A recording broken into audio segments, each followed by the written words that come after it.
dia, galerinha aí do primeiro ano. Vamos aí a mais uma aula de geografia com o professor Ramiro. Hoje com o tema sobre estrutura da Terra. Mas antes de começarmos a nossa aula de hoje, gente, peço a vocês que peguem caderno e caneta na mão para anotar os tópicos, tá bom? Muito importante as anotações, muito importante para auxiliar vocês a fixar melhor o conteúdo, consequentemente aprender melhor ainda, tá bom? Então, gente, vamos aí à estrutura da Terra. A estrutura interna da Terra, isto é, toda a composição do planeta formada pela superfície e tudo o que abaixo dela se encontra. É formada por várias formas, temperaturas, aspectos e composições químicas. Bem, o que isso quer dizer? Para melhor compreender essa situação, observem só essa imagem que ilustra o nosso primeiro slide. Observem só, gente, que aí mostra as camadas que tem o nosso planeta. Bem, imagine que o nosso planeta, um exemplo bem simples para você compreender. O nosso planeta é como se fosse uma cebola, cheio de camadas. Tem várias camadas. Então, quando você pega uma cebola, que você corta ela, você consegue ver as camadas dessa cebola. Do mesmo jeito é o nosso planeta. Ele tem várias camadas. Mas vocês devem se perguntar, professor, como camadas? Justamente por conta disso, gente. No interior do nosso planeta tem o quê? Temperaturas diferentes, aspectos são diferentes de um determinado espaço do outro, composições químicas também são diferentes, em determinado ponto tem elementos químicos que em outro ponto não tem. Então, gente, compreender melhor. Ao todo, o planeta apresenta 3 principais camadas e 2 descontinuidades, que nós vamos ver nos próximos slides, que são as estruturas encontradas entre uma camada e outra. Vamos ver aqui, A primeira camada, gente, é a crosta terrestre. A crosta terrestre é a camada que recobre o planeta Terra. Trata-se de uma camada bastante fina, com espessura entre 5 e 70 quilômetros. Tá?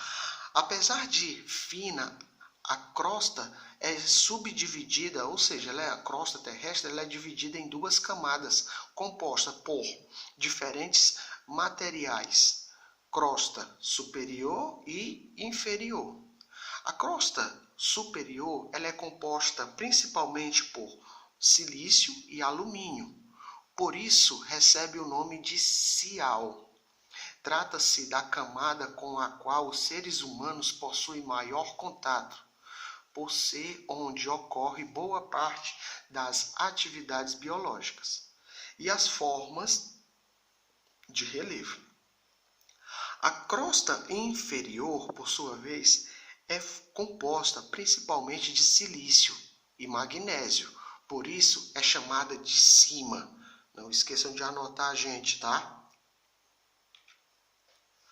O manto. O manto, abaixo da crosta, localiza-se a descontinuidade de Moravec.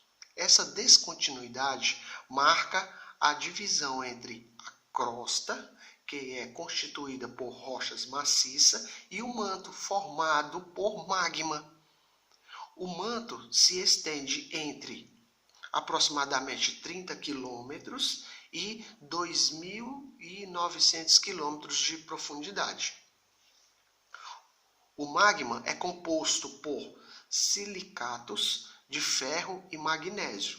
Por sua forma pastosa, é resultado das altas temperaturas, ou seja, o magma nada mais é do que rocha derretida. Uma temperatura muito alta fez com que derretesse derretesse esse material e se tornasse naquela mistura pastosa que sai dos vulcões, tá bom? A temperatura média, gente, do manto gira em torno de 2000 graus Celsius.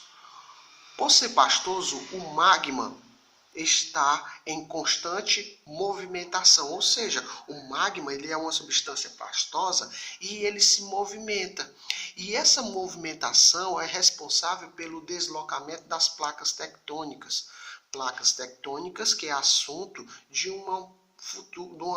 da nossa próxima aula, tá bom? Nossa próxima aula vai ser sobre rochas e a outra depois vai ser sobre placas tectônicas, tá? Então vamos aqui, o núcleo. O núcleo é a camada mais profunda da Terra e é a menos conhecida pelo homem. Assim como ocorre entre o manto e a crosta, a separação entre o núcleo e o manto é marcada por uma descontinuidade. Essa descontinuidade é chamada de Gutenberg e está localizada a aproximadamente 2.900 km de profundidade. Acredita-se que as temperaturas do núcleo oscilam, ou seja, varia entre 3.000 e 5.000 graus. O comportamento das ondas sísmicas indica que ele esteja dividido em duas camadas, ou seja, o núcleo ele está dividido em duas camadas.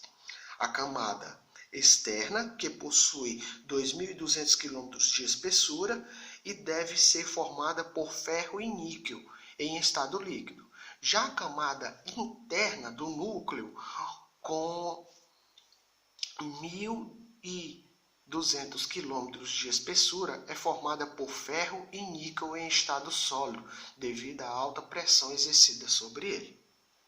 Bem, gente, vamos aqui. Não esqueçam de anotar esses pontos, tá? Bastante importante anotar os pontos, tá bom? Então vamos aqui, gente, ó. Uma questãozinha aí, tá? Essa questão, por ela ser uma questão relativamente pequena, quero que vocês peguem essa questão e anotem ela. Dá para fazer ela completa, dá para fazer o enunciado e também dá para colocar as alternativas A, B, C, D e E, tá bom? Tá dando aí para vocês verem aí essa questão em casa. Então, vamos aí, anotem essa questão, tá bom? Respondam, tá bom? Alguma dúvida, me procurar pelo WhatsApp, tá?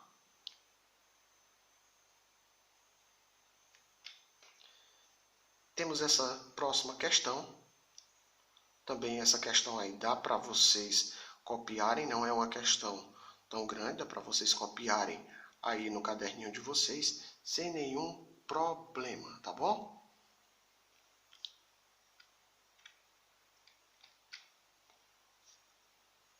E temos essa última questão. Essa última questão aí, quero que vocês leiam apenas o texto e apenas para anotar, escrever apenas o comando da questão e a alternativa correta, tá bom?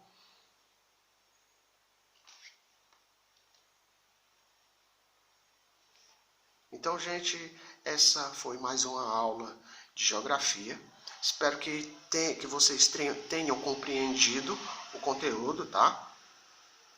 Respondam os exercícios, tá bom? Qualquer coisa, alguma dúvida, me procurem no WhatsApp, tá bom? Se vocês tiverem alguma dúvida, e espero que vocês também fiquem em casa, por favor, e